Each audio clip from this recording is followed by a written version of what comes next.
여러분 안녕하세요. 반갑습니다. 자, 여러분 해외 거래소 비트겟에서요 신규 유저를 대상으로 이제 이벤트를 실시하고 있어요. 그러니까 이제 신규 가입한 다음에 이제 첫 거래를 하시게 되면 $120, 그러니까 약 17만 원 정도의 에어드랍과 증정금을 지급을 하고 또 기타 여러 가지 보너스 혜택이 있어요. 자, 그 내용들을 영상 하단 설명란이나 댓글란 상단에 설명을 해 놓을 테니까 여러분 영상 다 보시고 나서 한번 참고하시고 가입하실 분들은 가입하시기 바랍니다. 코인 시장이 급락을 했었죠. 새벽녘에 이제 급락을 해가지고 오늘 아침이 되면서 그래도 조금 회복을 했어요. 회복을 했는데 사람들이 이제 굉장히 불안해하고 있죠. 비트코인이 하락한 것은 물론이고 다른 코인들도 다 하락하고 또 리플도 이제 좀 꽤 하락을 했어요. 하락을 했다가 이제 또 아침에 또 전체적으로 이제 회복하면서 조금은 회복을 하고 있습니다. 근데 시장이 하락한 원인이 또 무슨 마운트 곡스라는 회사 있죠. 지금부터 그러니까 약 한 10년 전인 2014년에 해킹 피해로 파산을 한 암호화폐 거래소예요. 그 마운트 곡스의 이제 그 채권 상환 문제 때문에 비트코인 가격이 이제 급락하고 또 시장이 급락한다 이렇게 시장에서 떠들어대죠. 그 채권 상환으로 개인에게 이제 또 비트코인이 분배가 되고 하면 그것이 물량 부담이 돼가지고 그것이 무슨 지금 비트코인 현물 ETF의 호재 또 반감기의 호재 이런 것을 다 무효화 시켜버리고 가격이 하락할 것이다 이런 루머가 또 퍼지면서 비트코인이 하락을 하고 시장 전체가 하락을 했어요. 자, 그러나 이런 것들은 여러분 영향 받지 않으셔도 돼요. 시장은 항상 확대 해석을 해가지고요 부풀리는 경향이 있어요. 재작년 11월에 그 FTX가 파산했을 때도 그랬죠. FTX가 이제 파산하고 나서 별의별 소문들이 다 있었죠. 물량 압박이 생길 것이다. 실제로 FTX 사태는 그게 세계 최대 거래소 중에 하나인 그 FTX가 이제 파산을 했던 것이니까 그 당시에 파산했으니까 당연히 그로 인해서 영향을 받았던 것은 어쩔 수가 없었죠, 시장이. 자, 그리고 이제 코인 가격들이 그때 많이들 하락을 했죠. 그리고 어떻게 됐습니까? 시간이 지나서 다시금 모든 코인 가격이 다 많이 올랐어요. 자, 그런데 지금 마운트 곡스라는 회사의 채권 상환 문제는 무슨 지금 거래소가 무슨 파산한 게 아니에요. 지금부터 10년 전인 2014년에 파산했던 그 거래소의 채권 상환에 대한 우려 이런 것 때문이에요. 그러니까 이거 걱정 안 해도 돼요, 여러분. 시장에서 다 호들갑 떠는 거예요. 실제로 비트코인을 갖다가 이제 채권 상환을 해서 개인들에게 이제 분배가 돼서 물량으로 나올 분량은 거의 얼마 되지 않아요. 6만 5천 개 비트코인 중에서 약 한 10% 정도 잡고 한 6,500개 정도 돼요, 비트코인. 자, 그런 물량들도 또 일시에 나오는 것도 아니고 또 나눠서 나올 수 있고요. 언론에서는 또 한 15만 개 정도 된다, 비트코인이 이러고 있지만 실제로 그렇지가 않아요. 그러니까 이것은 시장에 거의 영향이 없다고 봐야 돼요. 시장에서 지금 호들갑을 떨고 있는 거예요. 이제 비트코인이 지금 하락을 하고 있고 한 이런 와중에 또 선물 거래를 둘러싼 세계 메이저들의 언론 플레이가 또 시작됐다고 보면 돼요. 이거 여러분 걱정 안 하셔도 돼요. 걱정 안 하셔도 되고요. 자, 이제 우리 리플을 한번 보도록 하죠. 자, 이 리플이 말이죠.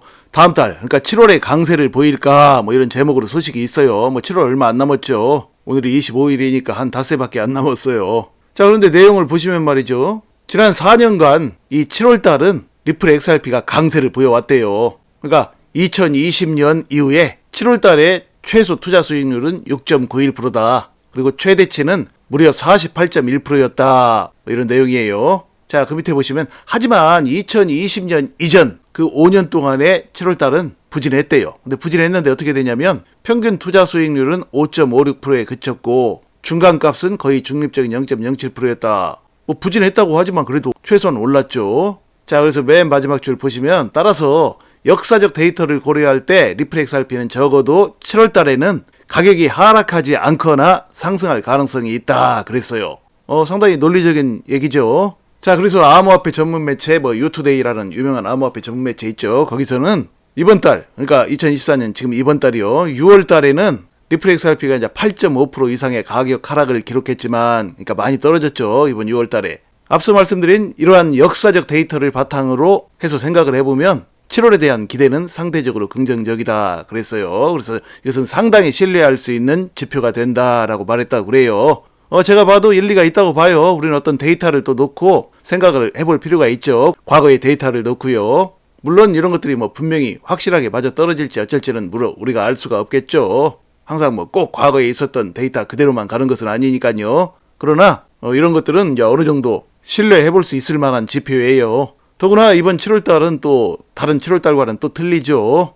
왜냐? 바로 올해 11월에 미국 대선이 있는데 이번 7월달은 또 어떻습니까? 대선과 더욱더 가까워진 달이에요. 그렇기 때문에 7월달에 뭐 어떤 큰 리플이 하락을 한다든지 이런 것보다는 좀 상승할 가능성이 있다라는 쪽에 무게를 둘 수가 있죠. 자, 그런데 또 중요한 소식이 있어요. 또 바이든 행정부가 가상자산 관련해서 과거에 SEC를 비판했던 전 고문을 재영입을 했대요. 이거 의미 있는 내용이에요. 그러니까 이제 바이든이 뭐 2020년에 당선되고 나서 이제 집권했죠. 집권하고 나서 2022년에 가상자산 중심의 행정명령 당시에 조 바이든 대통령을 이제 조언했던 사이버 보안 고문이 있대요. 캐롤 하우스라고 하는데요. 자, 그 사람은 또 말이죠. 그 SEC를 또 비판하고 그랬대요. SEC가 뭐 가상자산에 대해서 이제 제대로 활동을 하지 못하고 있다. 그리고 이제 암호화폐를 뭐 규제 1번대로만 나가면서 어떤 명확성이 부족한 것들, 뭐 이런 것들을 또 비판했다고 그래요. 또 그러면서 이제 그 SEC를 제대로 관리 못하는 바이든 행정부를 또 비판했고요. 자, 그렇게 되면서 이제 백악관을 떠나게 됐었죠. 그런데 이 사람을 지금 바이든 대통령이 재영입을 한 거예요. 이게 굉장히 중요한 의미가 있어요. 그러니까 지금 어떤 타임입니까? 지금이 굉장히 중요한 타임이죠. 지금 그 바이든과 11월 달에 맞붙을 트럼프가 지금 어떻습니까? 지금 암호화폐를 지금 감싸고 돌고 있죠. 암호화폐를 뭐 앞으로 엄청나게 발전시키겠다. 나는 암호화폐 대통령이다. 내가 대통령이 되면 바이든과는 다르게 암호화폐를 엄청나게 키우겠다. 뭐 지금 트럼프가 그러고 있어요. 그런 마당에 이제 바이든도 거기에 질세라 이제 얼마 전부터 암호화폐를 옹호하고 나섰죠. 앞으로 암호화폐를 나도 역시 발전시킬 것이다. 그렇게 이제 입장 선회를 하고 나섰어요. 그동안 바이든 행정부가 계속해서 이제 암호화폐를 탄압만 하고 SEC를 지켜서 계속해서 탄압을 했었죠. 그런데 그런 입장 선회를 바이든 정부가 했어요. 왜냐면 제가 일전에도 계속 말씀드렸듯이 앞으로 11월 달에 미국 대선의 향방을 가를 캐스팅 보트가 될 수 있는 아이템은 바로 이 암호화폐예요, 여러분. 이 대선이 박빙의 승부라는 것을 고려해 볼 때 이 암호화폐를 진 인구들이 던지는 표가 바로 그 박빙의 승부를 좌우하는 그런 캐스팅 보트가 될 것이라는 얘기예요, 여러분. 자, 그러니까 말이죠. 이 바이든 행정부가 바이든 대통령이 지금 대선을 불과 이제 5달도 안 남았죠. 넉 달 반 정도밖에 안 남았어요. 자, 이렇게 이제 대선이 코앞에 다가온 시점에 2022년에 바이든 행정부와 SEC를 동시에 비판하고 그로 인해 이제 백악관을 떠나게 되었던 그 사람을 다시금 재영입을 한 거예요. 대선을 불과 넉 달 반 남겨놓고 다시금 재영입을 했어요. 이게 굉장히 중요한 의미를 가지고 있어요.